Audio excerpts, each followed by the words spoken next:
They blocked his driveway, mocked his protests, and turned his peaceful life into a daily battle of frustration and humiliation. Victor Martel, the arrogant new neighbor, claimed the street as his personal domain, parking his oversized truck wherever he pleased and ignoring Arthur Pendleton's pleas for fairness. Confident in his ability to get away with anything, Victor even went so far as to barricade Arthur's property, declaring it private territory. What Victor didn't know was that Arthur, a steadfast veteran with a deep sense of justice, wasn't about to back down. Armed with determination, a neighborhood united by shared grievances, and a plan to expose the truth, Arthur set out to reclaim not just his driveway, but the respect and peace his community deserved. What followed was a courtroom showdown and a reckoning that no one saw coming. But let's start from the beginning. Arthur Pendleton was the kind of man people admired, an upstanding veteran, a loving husband, and a father who had worked tirelessly to provide for his family. His corner lot home, with its neat picket fence and perfectly trimmed lawn, was the pride of the neighborhood. For years, this small suburban street had been his sanctuary, a place where kids rode bikes, neighbors waved hello, and peace reigned supreme. But all of that was about to change. It started innocently enough. One sunny Saturday morning, Arthur noticed a large black pickup truck parked awkwardly across his driveway. The vehicle was massive, like something out of a car commercial, and it completely blocked his way out. He sighed, thinking it must belong to one of the movers helping the new neighbor across the street. Stepping outside, Arthur waved and introduced himself to the man unloading boxes. "Hi, I'm Arthur from across the street. Welcome to the neighborhood." His voice was warm, genuinely welcoming. The man, who introduced himself as Victor Martel, barely looked up. "Yeah, thanks," Victor muttered, not even offering a handshake. Arthur glanced at the truck. "Hey, I hate to be that guy, but your truck's blocking my driveway. Could you move it a bit?" Victor shrugged. "I'll get to it later. I'm busy right now." He turned his back and continued unloading. Arthur stood there for a moment, stunned. Maybe he's just having a rough day, Arthur thought, trying to give him the benefit of the doubt. But that shrug, that dismissive, almost contemptuous shrug, stuck with him. Later that evening, when the truck was still there, Arthur knocked on Victor's door. No answer. By the time Victor finally moved the vehicle the next morning, Arthur was already late for an early church meeting. Annoying, sure, but not the end of the world. At least, that's what Arthur told himself. But then it happened again, and again. Every few days, Victor's truck would reappear, always in the same spot, completely blocking Arthur's driveway. Arthur tried being polite, leaving notes on the windshield. He even tried catching Victor in person to talk it out. Each time, Victor either ignored him or gave him the same dismissive wave. "Relax, it's not a big deal," he'd say, as if Arthur's time and property didn't matter. And it wasn't just the truck. Victor had a way of treating the whole street like his personal kingdom. Loud music blared late into the night. Empty beer cans mysteriously appeared on Arthur's lawn. But it was the driveway issue that drove Arthur to the brink. One particularly frustrating morning, as he struggled to maneuver his car around Victor's truck, Arthur scratched his bumper on a street lamp. That was the final straw. Standing in his driveway, staring at the damage, Arthur felt anger bubbling to the surface. This wasn't just about the truck, it was about respect, about boundaries, and Victor had crossed them one too many times. Looking across the street at Victor's house, Arthur made a silent vow. If Victor wasn't going to respect him, then it was time to teach him a lesson he wouldn't forget. The morning was crisp, with golden sunlight filtering through the trees, promising a peaceful day. Arthur sat at his kitchen table, a steaming cup of coffee in hand, staring out at the obstructed view of his driveway. Victor's truck stood there like a monument to disregard, its glossy black paint gleaming smugly in the morning light. Arthur sighed heavily, placing his cup down with a thud. This wasn't just inconvenient. It was a daily reminder that his home, his sanctuary, was no longer his own. Determined to keep the peace, Arthur grabbed a notepad and pen. His handwriting, neat and deliberate, reflected his measured temperament. The note read, "Hi Victor, I noticed your truck is blocking my driveway again. Could you please park it elsewhere? Thanks, Arthur." He folded the note carefully and walked outside, the cool air biting at his skin as he placed the paper under the windshield wiper of Victor's truck. For a brief moment, Arthur felt hopeful. Surely a direct, yet polite, approach would resolve the issue. But later that afternoon, as he stepped outside to check, his heart sank. The truck was still there, unmoved, with his note crumpled on the windshield. Worse yet, written in bold, messy letters across it were the words, "My street." Arthur clenched his fists, his knuckles whitening, as a wave of frustration surged through him. He took a deep breath, forcing himself to remain calm. "This can't go on," he muttered under his breath. His wife, Eleanor, watched from the doorway, concern etched on her face. "Maybe you should call the police," she suggested softly. Arthur hesitated. He wasn't the kind of man to involve authorities over small disputes, but this was more than a small inconvenience. The next day, Arthur called the local police department. The officers arrived promptly, their flashing lights drawing the attention of curious neighbors. Victor stepped out of his house, arms crossed and a smirk plastered on his face. "He's always complaining," Victor said dismissively to the officers, jerking a thumb toward Arthur. "It's not like I'm breaking any laws." The officers examined the situation and, to Arthur's dismay, informed him that the local parking regulations were ambiguous. "Technically, he's not violating any ordinances," one officer explained, his tone apologetic. They gave Victor a verbal warning, but left Arthur with little else. Victor's smirk grew wider as the police car pulled away. He turned to Arthur, his voice dripping with mockery. "Nice try, old man. Guess you're not as important as you think." The words stung, not just because they were meant to, but because they carried a sense of smug victory. That evening, Arthur sat in his living room, staring blankly at the television while the faint thrum of Victor's music seeped through the walls. The sound grated on his nerves like nails on a chalkboard. He felt a mixture of anger and helplessness, a combination he hadn't experienced in years. But Arthur wasn't the kind of man to give up. The next day, with a determined expression, he visited the local hardware store and purchased a set of surveillance cameras. If Victor wanted to play games, Arthur would be ready. With the help of his daughter, Clara, a tech-savvy college student, he installed the cameras strategically around his property, ensuring every angle was covered. "Now we'll have proof," Clara said with a reassuring smile as she adjusted one of the cameras. Her confidence gave Arthur a glimmer of hope. Meanwhile, Arthur began drafting a formal complaint to the local municipality. It was a slow, tedious process, bogged down by bureaucratic red tape. Days turned into weeks, and while Arthur waited for any response, Victor seemed to double down on his antics. His truck became a permanent fixture in front of Arthur's driveway, and his weekend parties grew louder and more disruptive. Arthur's neighbors started to share their frustrations in hushed tones. "It's getting out of hand," one of them said, shaking her head. But none of them were willing to confront Victor directly, leaving Arthur to shoulder the burden alone. Despite the growing tension, Arthur remained steadfast. Each night, as he reviewed the footage from his cameras and updated his complaint, he reminded himself of the values that had guided him throughout his life: perseverance, justice, and standing up for what's right. He knew the road ahead wouldn't be easy, but he was determined to reclaim the peace and respect he deserved. The morning air was cool and still as Arthur stepped outside, holding a fresh cup of coffee. For a brief moment, the quiet of the neighborhood felt almost serene. But as he approached his driveway, the sight before him turned his calm into a wave of disbelief and anger. Victor's massive truck was there, as usual, but now it was joined by a set of orange traffic cones and a makeshift barricade made of old wooden planks and bricks. Arthur stood frozen, the steam from his coffee curling up into the chilly air. On one of the cones, written in bold black letters, were the words, "Private property, keep out." His driveway was entirely blocked. He could feel his pulse quicken as he approached the barricade, his jaw tightening. The audacity of it all left him momentarily speechless. How could someone think they could just take over someone else's space like this? Arthur took a deep breath and marched across the street to Victor's house. He knocked firmly, the sound echoing in the still morning. Victor opened the door, leaning casually against the frame with a smirk. "Morning, Arthur." "Something wrong?" he asked, his tone dripping with feigned innocence. "What is this, Victor?" Arthur gestured toward the barricade.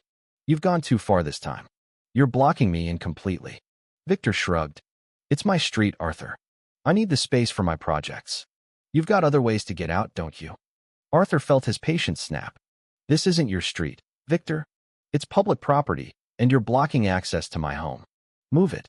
Now. Victor didn't flinch. Do what you gotta do, he said with a grin, before shutting the door in Arthur's face. Arthur stood there for a moment, his fists clenched, before turning back to his house. He wasn't just angry, he was determined. This wasn't going to be another incident he let slide. It was time to take real action. That evening, Arthur called for a meeting with his neighbors. He went door to door, explaining the situation, and to his surprise, many of them were all too familiar with Victor's behavior. He's always blaring music late at night, one neighbor said, shaking her head. He backed into my mailbox last month and never apologized, another chimed in. My kids can't even play outside without him yelling at them to stay off his grass, someone added. Arthur felt a renewed sense of purpose.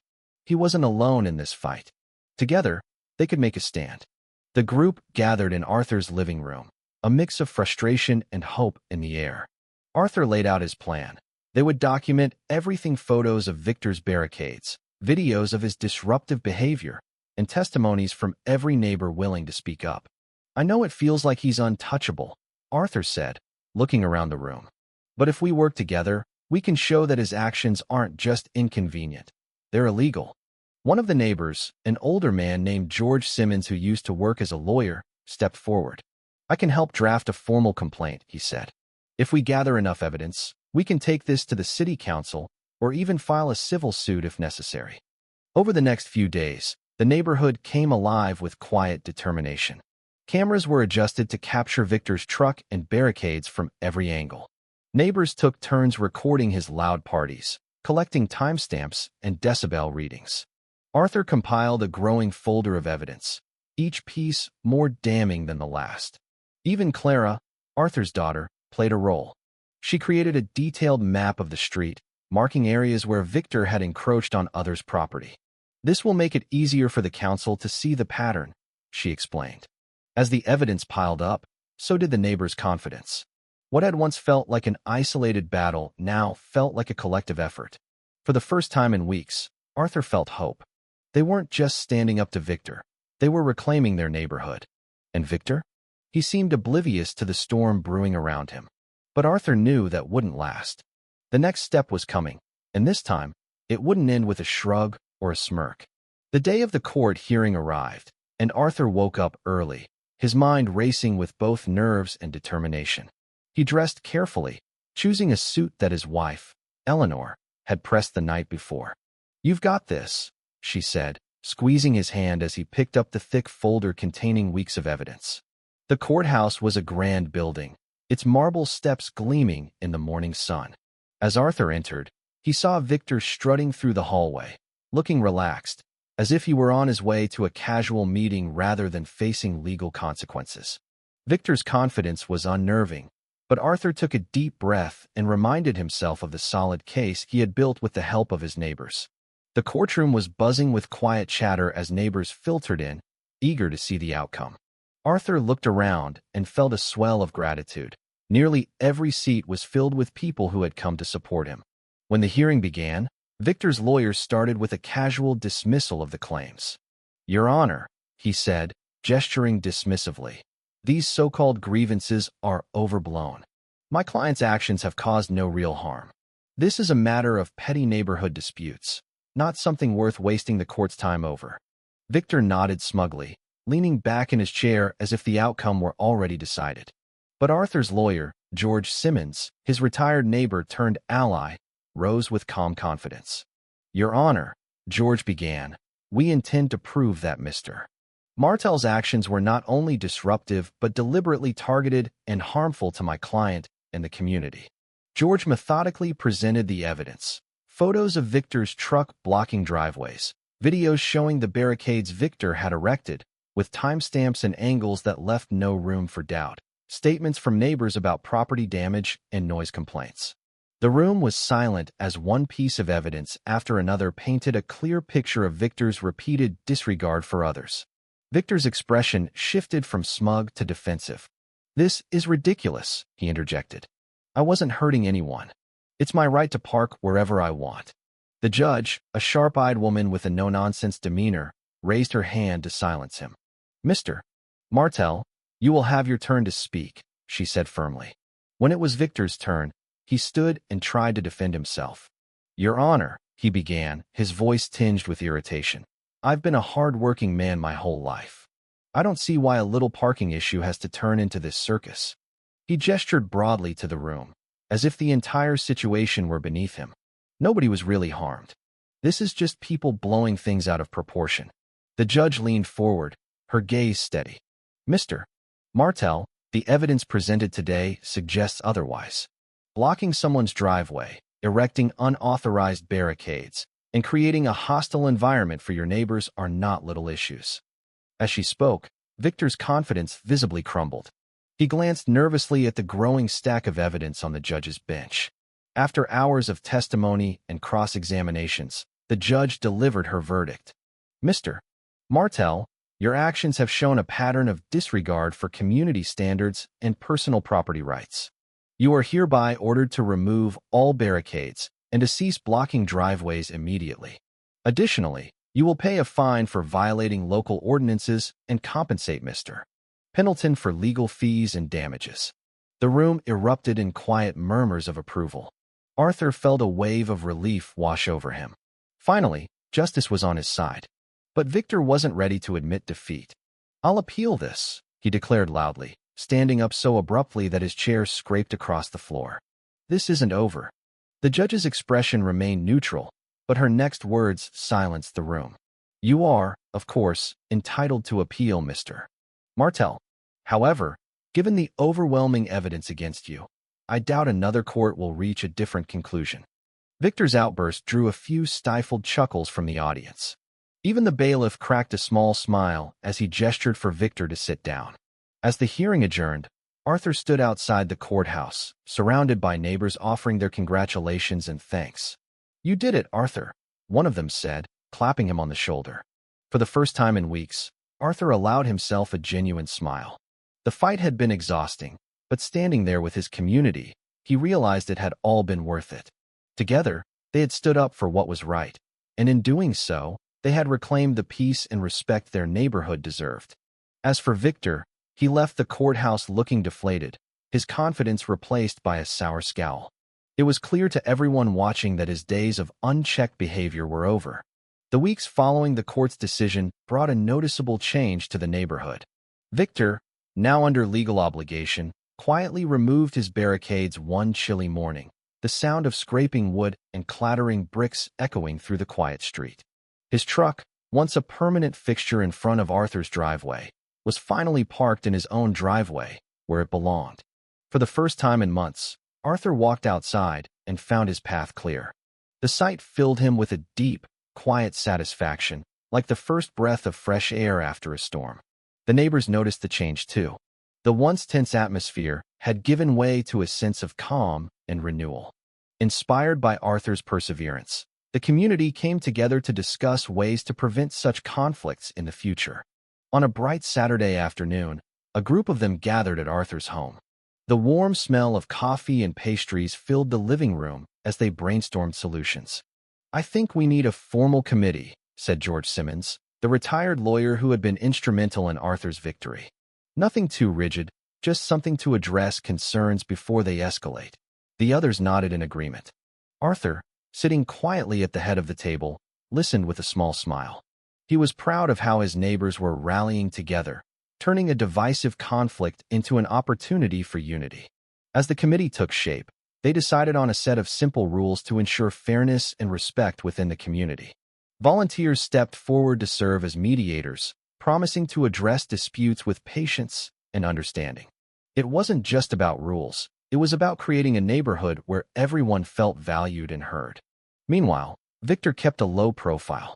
Though he had made noises about appealing the decision, it was clear that he lacked the support to follow through. The few neighbors who still spoke to him said he seemed subdued, even regretful.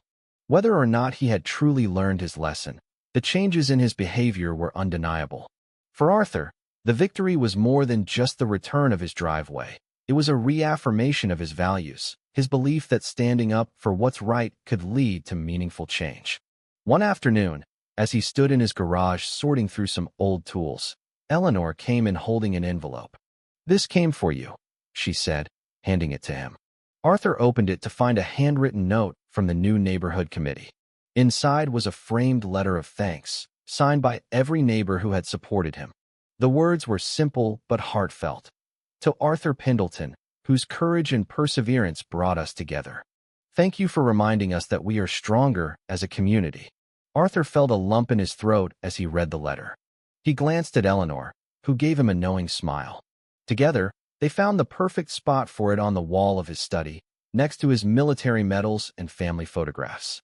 The letter was more than just an acknowledgement of his efforts. It was a symbol of what they had achieved together. That evening, Arthur sat on his porch, watching the sunset paint the sky in hues of orange and gold. He could hear the faint laughter of children playing down the street, the distant hum of neighbors chatting as they tended their gardens. The neighborhood felt alive again, its spirit restored. As the cool evening breeze ruffled his hair, Arthur allowed himself a rare moment of pride. He had faced a daunting challenge and come out stronger, not just for himself, but for everyone around him. The fight had been worth it, and the peace that followed was a reward he would treasure for years to come. And so, the story of Arthur Pendleton wasn't just a tale of one man's stand against injustice. It was a reminder that even the most stubborn challenges can be overcome when people come together, united by a shared sense of fairness and respect. In the end, justice had prevailed, and the neighborhood was better for it.